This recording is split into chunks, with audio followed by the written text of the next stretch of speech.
What's up, boy TPC?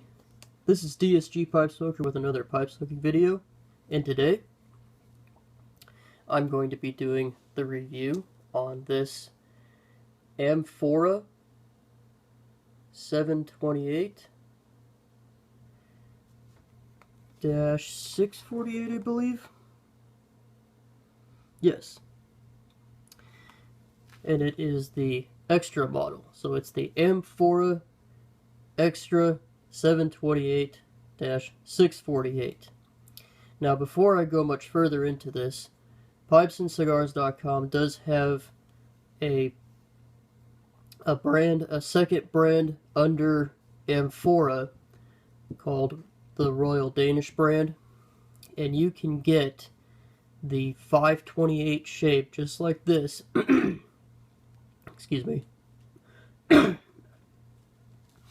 Anyway, you can get the 528 shape just like this, exactly like this, because, as I mentioned before, based off of the research I've been able to do, it would appear that Royal Danish is a second brand to Amphora, and I believe also to Big Ben.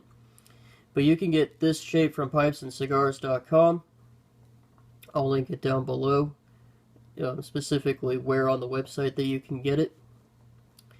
So, because of its availability, I have decided that it would be a good idea to do a review on it.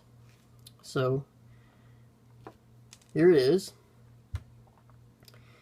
As you can see, it's a relatively long and slender pipe. It's very, very narrow and very long based off of its shape relative to, its chamber and its shank. It just gives this very long, very slender appearance. It is a Dublin shape. I've always called this kind of a pickaxe because of this little notch right there. I always thought that Dublins had to have kind of a smoother edge to them on the bottom, but that doesn't appear to be the case for this one. That's okay. It's about 5.5 inches. The bowl is about 6/10 of an inch in diameter and just under 1 3/4 of an inch in chamber depth. It is a very tapered bowl though, and we'll get into what it likes to smoke later, but that seems to have a pretty big influence on what it likes to smoke. As far as smoking mechanics go, well, I like to start out with one thing that needs to be addressed very early on, especially if you are thinking about getting one of these. I want you to notice how far away this is from my face. See that?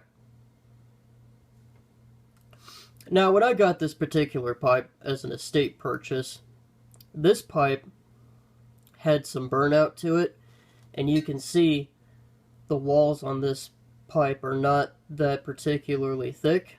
So, as you might imagine, it doesn't take very much burnout to cause a severe burnout. I sent the pipe to Rick Black. I'm sorry, not Rick Black. Rick at Briarville.com. I'll link his website down below. But he put a bowl coating in it, which has helped out considerably, but this thing still gets really, really hot. And do you remember how I held it up to my face and clenched it? And how far away it was?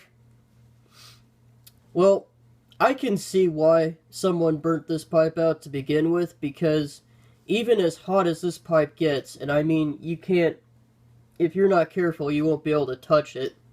And that's probably true even without, previous burnout.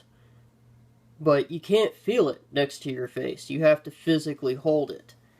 That being said, it does get very, very hot, like I said. So, if you are going to buy it brand new, just be very careful about it. It does clench very well.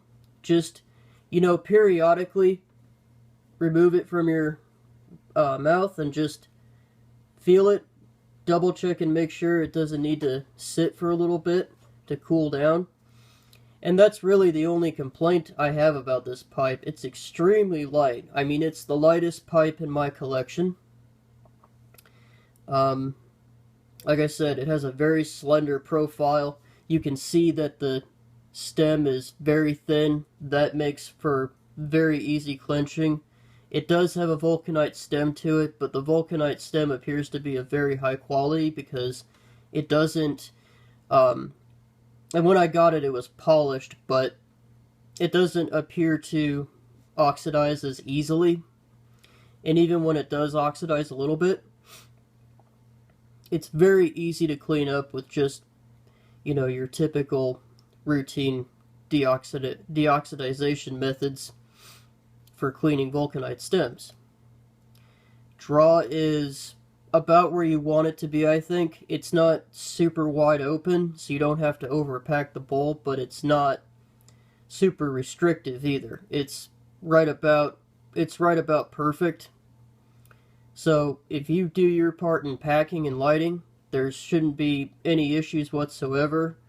I've also noticed that when you smoke it down, it smokes absolutely perfectly, and because of the small diameter of the chamber, it's very easy to get, a charring light. Sometimes with wider bowls, and this just might be a problem on my part, but I've noticed on wider bowls, and let's just grab the 320 because everybody's familiar with it. See the chamber differences? This is almost an inch. It's like 0.95 or something like that, 0.98. And this is, like I said, about 0.6 of an inch. Big difference. I have found that it can be quite kind of a challenge to, get a good true and false light with these wider bowls, and even then it tends to want to really smoke in the center, or really burn in the center. You don't really get that problem with these narrower chambered pipes, especially when they're tapered like this. So, all in all, it's a great smoker. As far as what it likes to smoke,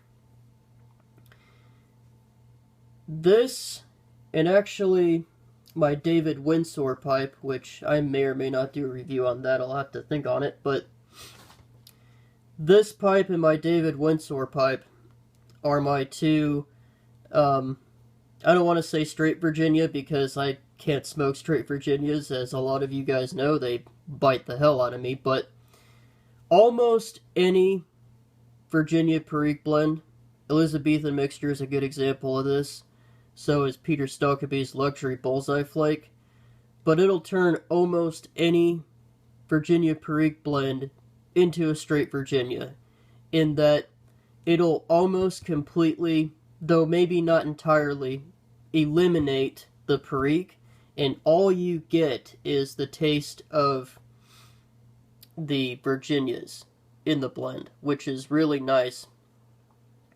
It makes Elizabethan mixture go from being just a straight up Virginia Perique blend with the flavor profile you would expect from such a blend to being, a very creamy, sweet, hay, lemony kind of tobacco with just an ever so hint of black pepper, but really only if you retrohale it. Other than that, it's like smoking a straight Virginia, or at least what I would imagine a straight Virginia would smoke like. Again, I can't smoke them because they bite the hell out of me. That's what it likes. And I've tried, of course I've tried English blends, Balkan blends, tried a burley or two here and there, and it'll smoke them. Maybe not the Latakia blends as well. Latakia is real picky when it comes to chambers, but, it really, really likes Virginias. So, if you're looking for a good Virginia pipe, if you run across an original Amphora, get it. It's a good pipe.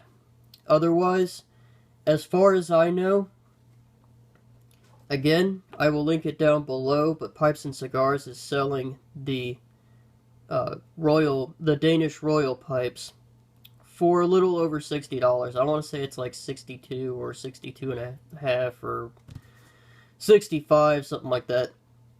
Not too terribly bad. I would say that's a good price for this kind of pipe. And yeah, I highly recommend it. It's a great pipe. With that being said, this has been DSG Pipe Soaker with another pipe soaking video. You guys have a good day.